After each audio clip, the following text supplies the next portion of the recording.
यात देवाभाऊ आपला एक स्वभाव खूप लक्षात येतो, जाणकारांच्या येतोच पण सामान्य माणसांच्याही येतो.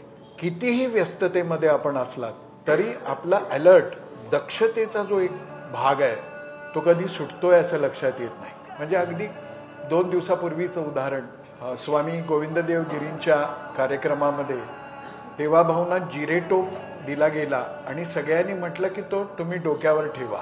पण एक क्षण असा होता की ते टीव्हीवर बघणाऱ्या माझ्यासारख्याच्या छातीत धस्स झालं की आता हा टोप खरंच जर त्या लोकांनी आग्रहाने, मोदी टोपी नको म्हणू शकतात ती वेगळी गोष्ट आहे, पण जिरे टोप डोक्यावर घातलास तर काय होईल.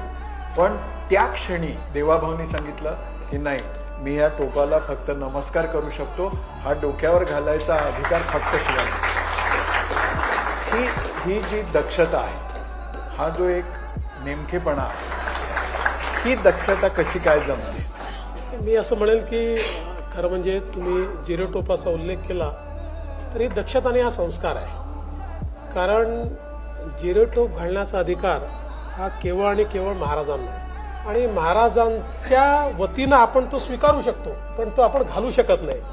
आणि स्वीकारत असताना आपल्याकडे ही भावना असली पाहिजे की राजकारणात काम करत असताना राज्यकारभार ज्या प्रकारे महाराजांनी चालवला त्या प्रकारे चालवण्याची हिंमत असेल तर तो जिरेटोप आपण स्वीकारला पाहिजे, नाहीतर तो स्वीकारू नये. म्हणूनच मी तो स्वीकारला, तो माझ्या डोक्याला लावला, मी त्याला एक प्रकारे त्याचं दर्शन घेतलं, वंदन केलं आणि मनातल्या मनात म्हटलं की या जिरेटोपाचा ज्यांचा अधिकार आहे किमान त्यांच्या एक दशांश तरी माझ्या हातून काहीतरी व्हावं असा आशीर्वाद.